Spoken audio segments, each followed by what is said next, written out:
he had a football game on, and they had local news that came up after it, and it was just on the television. So I saw something that I hadn't seen in a while with these local news stories, and one of them was breaking down these, I think, high school football players going into college, and they were talking about their GPAs. And one guy was like, dude, I got a 4.0. I was like, that's amazing. The other guy was like, I have a 4.6. And the guy's like, yeah, I have a 4.8. Yeah. And I was like, silly goose. Like, they've been devaluing like objective standards of merit forever. And not to insult these particular guys, but it just caused me to think, because they do this in college as well. I went to University of Virginia for grad school, and the kid that fell asleep in the front row got the lowest possible score, which was a B-. Yeah. Like, you can't do worse than a B-. He fell asleep just like literally in front of the professor because we had assigned seating, and would just snore. It was ridiculous. That basically there is no reason for high schools and colleges not to inflate the living hell out of the grades that their students get, because if they don't do it, somebody else will. Those students will have better results to employers and colleges that don't know the difference. And then they will have worse results to show for like why you should go to this high school or this district or this college, you know? So it's just a race to the bottom in terms of these numbers mean nothing. And what used to be literally the absolute top of 4.0 is apparently you can just get 5s. Yeah, now. I think MIT is out of 5. Because my friend's like, I got a 5.0. It's like, that's not a thing. So, it's going to be 6 pretty soon. Well, Wharton had a thing which I thought was like at the time inflated, but you're making me realize now maybe that's just how it is, or maybe they've gone even further. It was 30% get A's, A plus A's, A minuses, 40% get B plus B's, B minuses, 30% get C plus or lower. But no one's really getting an F. So like the worst you could do is get out of Wharton with straight C's. Mm-hmm. And at the time I was like, that's great inflation. You know what I mean? You have 70% of people with B minuses or higher in a world where I thought it was supposed to be to F. Like as many people are getting A's. You don't want that many people getting F's, but it's like, it's a thing that can happen. Yeah.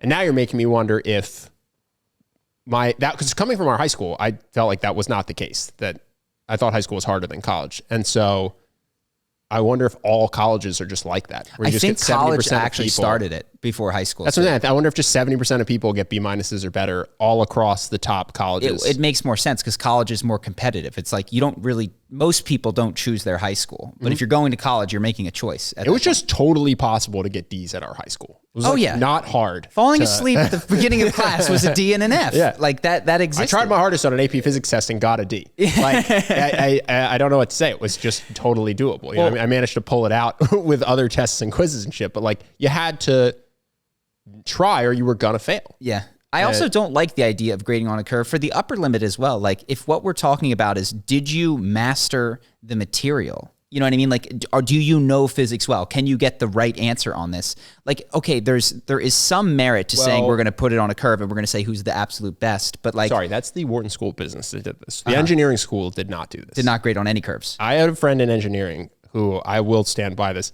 He got a 3.82. I had like a 3.9 something in Wharton.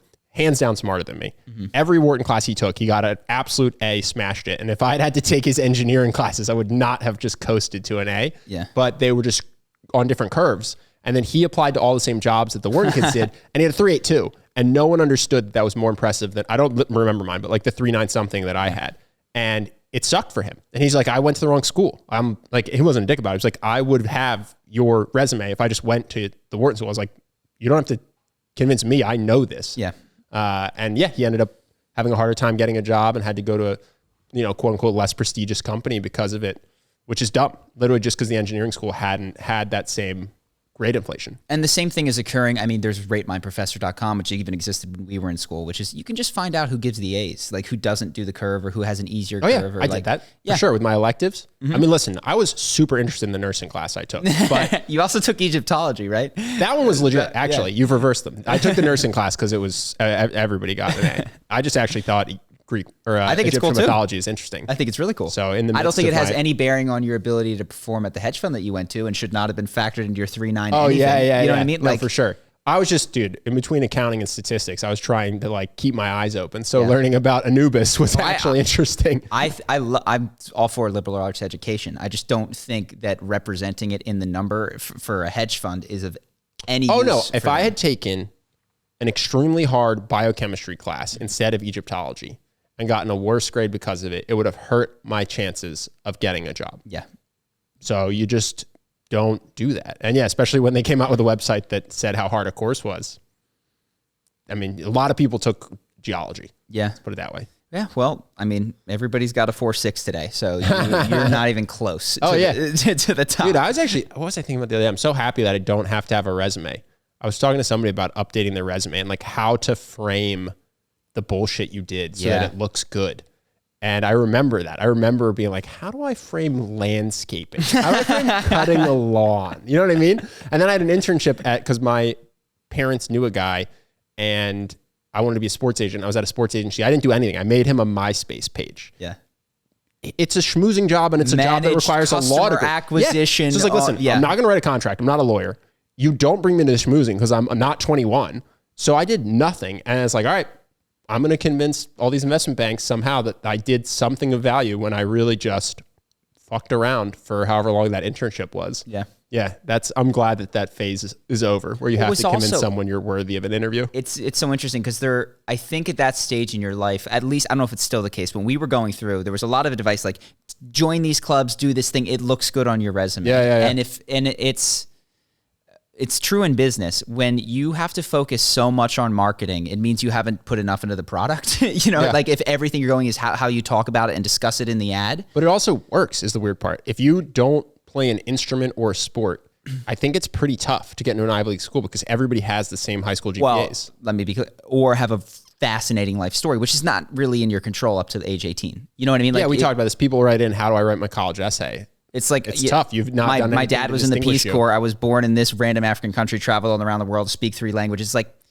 yeah, well, I didn't make that choice. I'm from the suburbs. You know what I mean? Yeah. My dad works in Pennsylvania and that's my life. I don't have a story where I went to Africa and dug a well. Is it possible? And then I think this is part of the issue is that like, how does one distinguish between the long-term capacity of an 18-year-old effectively? It's like, it's tough to do. I mean, we talked about this. They're also trying to figure out if you can follow the rules. So like, you're just as smart as I am. You made different choices in high school in terms of courses that didn't factor in what a college would look at. And so that eliminated you from certain colleges. Well, that's what they're doing on purpose. What Ben's trying to say is I didn't get into his school when I applied. No, what I'm saying is you didn't take Spanish? Or I didn't take Spanish and I didn't take the top math class either. Yeah, but you didn't have 4 years of a language, which was a requirement for the school because you weren't interested in that. Which is so funny because the Spanish that people graduate speaking. No, this is what I'm saying is I got to write first year saxophone. I wasn't good at saxophone. That's the point I'm making. You like play sports, but it doesn't matter if you're good at them. And you play music, but it doesn't matter if you're good at them because we're not actually in the Philharmonic. And so then you just have this resume when you're applying to a college that checks all the boxes. What they're really seeing is, are you willing to jump through hoops? Because when you come here, we're going to have you jump through hoops so you can go to a job where they're going to ask you to jump through hoops. Yeah. And what you're doing is you're saying, I'm really good at following instructions. Even if I don't want to play an instrument, I'll do it to get in. Yeah. Even though I don't want to take Spanish, dude. I had no interest in taking Spanish. Okay, this is a monkey who will jump when we tell him to. Like, that's part of the process, I think. It's basically the GPA and then the hoop jumping. And that's how you get... This is what happened. I went to a 1-year program at UVA, and they were interviewing us at the end of September, beginning of October. Yeah, before you learned anything. We just got here. There's no possible way that you are paying for what happens here. You know what I mean? I might screw this up completely.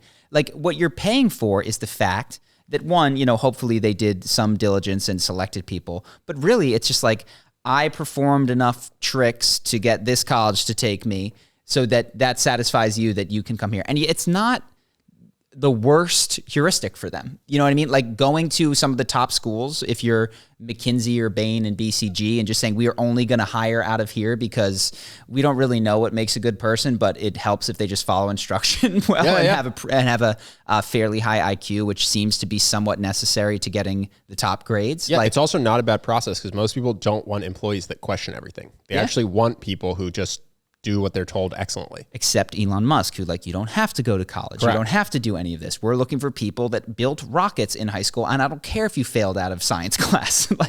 I would be really interested to see what their actual employee pool looks like, because I would bet it's not that dissimilar from a more normal company. Maybe. Like, I think they probably do have the high school dropout who just started building AI robots at 15. And I bet he's surrounded by a lot of people who went to Stanford. MIT and Stanford. Yeah. Well, I think that it's possible that some of the technical things like MIT have retained some sort of selection system that filters for, I have a genuine interest in science, and you can see that by my participation in this, versus yours was, I don't actually care about the saxophone. I also think SpaceX wants a lot of smart people that will do what they're told. Sure. And they want a couple people who are going to be thinking outside the box, and maybe everyone's supposed to think outside the box within their thing. But yeah, they're not a bunch of people in rooms working on their own crazy projects. Like, some of them do have to just be like, hey, figure out how to make this lighter. I'm telling you to do this. Do it. Yes, they want engineers and by the way, scientists. do it for 16 hours. In the next 16 hours, don't sleep. Like, that's the other thing that people are testing for, is how much will you work very hard. Will you pull an all-nighter to get the grade? Will you pull an all-nighter to finish the project? You know what I mean? Sure. Hope that you guys enjoyed that clip. If you want to see more like this and have us do more podcasts, we are 100% funded by our generous patrons. And if you'd like to contribute, there's a link in the description, and we'll have one pop up on the screen right here so that we can do more podcasts where we have fun conversations and hopefully some deep ones like this. Either way, hope that you enjoyed the video, and I will see you in the next one.